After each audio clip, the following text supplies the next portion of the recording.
Shalom, Boker Tov, après plus d'un mois d'absence, parce que c'est les vacances des Shivot, Ben Azmanim, Pesach, etc., nous reprenons, Mircea Hashem, notre limoud, notre étude précieuse du Mishat Yesharim, du Ramchal, tous les matins. On se rapproche près de la fin du livre. Nous sommes au milieu du chapitre 23, donc il parle de l'humilité. Le Rav, auparavant, il a donné quels étaient les deux axes principaux pour arriver à l'humilité. Et là, il va nous parler des choses qui font perdre l'humilité. Ach mafsideh amida azot, les choses qui nous font perdre cette mida. Waribouy vasvi'a betovot haolam hazeh. C'est l'amplification et le rassasiement des plaisirs de ce monde.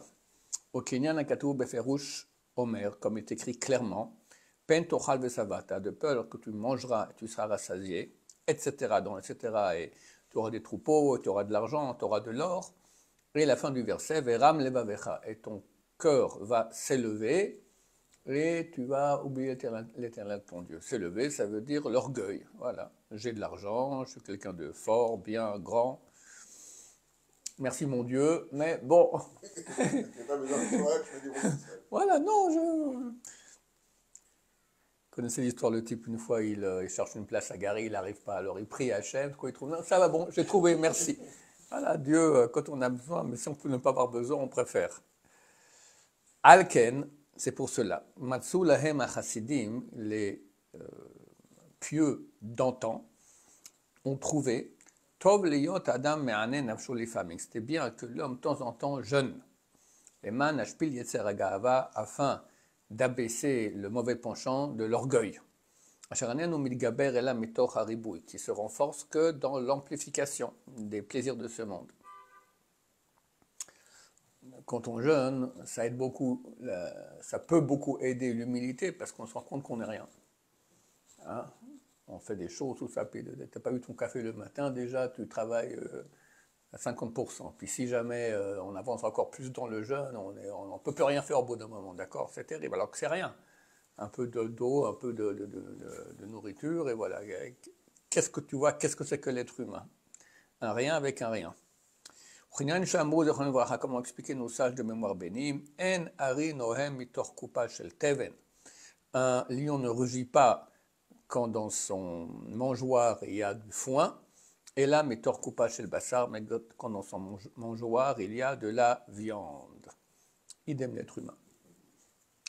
Vine, et voici, Berosh kol hamafsidim, à la tête de toutes les choses qui nous font perdre cette mida, donc d'humilité, wasichlut, c'est la bêtise.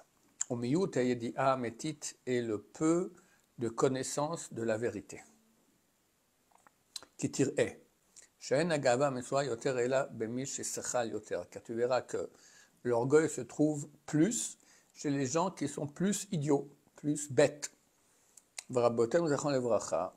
Et nos sages de mémoire bénie ont dit Siman legasut haruach anut Torah, signe de l'orgueil, pauvreté en Torah. Parce que quand le Rav parle maintenant de la connaissance authentique, de la vérité, il parle de la Torah. Vechen amru, de même ils ont dit Siman delo yada klum shibuche. C'est écrit dans le Zohar. Un signe que quelqu'un ne sait rien, c'est quand il se vante. Quelqu'un qui se vante, on peut savoir qu'il n'a rien.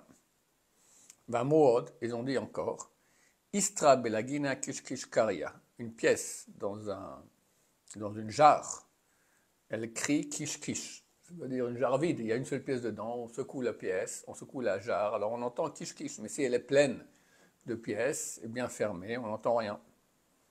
Odamru, encore ils ont dit Shalou lila nesrak mepnema kolchem nishma. On a demandé aux arbres qui n'ont pas de fruits. Pourquoi est-ce qu'on entend votre voix quand il y a du vent, etc. Amrou aleva yé kolenu nishma venizacher. Si seulement on entendait notre voix, comme ça les gens se rappelleront de nous. Ça veut dire simple, les gens vides, ils ont besoin que l'extérieur les remplisse. Ils sont vides.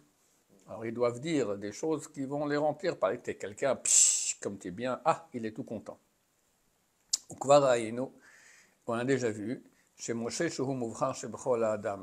que Moshe, qui est l'homme de choix parmi tous les êtres humains qui ait jamais eu, Ayanav, Mikol Adam était le plus humble de tous les êtres humains. Donc on voit à quel point l'humilité c'est un signe de sagesse et de grandeur, alors qu'au contraire, les gens qui sont bêtes et n'ont pas de connaissance de vérité de Torah, ils sont orgueilleux. Od menafside anava. Encore les choses qui nous font perdre l'humilité. Oaït chabrut, oaïshtamesh bivne adam chanefim. C'est se lier ou utiliser des personnes qui nous, comment on appelle ça? Flatteurs, exactement, qui nous flattent.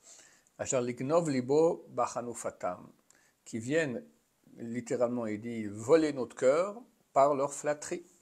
Les manitav lahem, pour qu'ils aient du bien.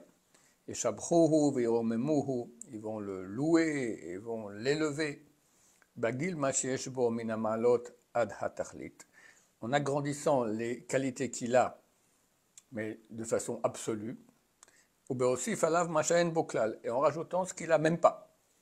C'est clair, voilà. On voit bien, tous les gens qui ont beaucoup d'argent, ils sont entourés de gens qui sont autour, et qui pensent, et quand ils n'ont plus d'argent, plus personne n'est autour d'eux, voilà.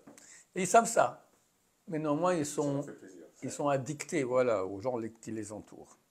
Mais c'est un gros problème, parce que c'est une addiction. Une addiction aux compliments. Et aux faux compliments, comme il dit ici. Et des fois, ce qu'il y a en lui, c'est exactement le contraire de ce qu'on le loue. On dit qu'il est très généreux, en fait il est super avare, il est très humble, il est super orgueilleux, voilà.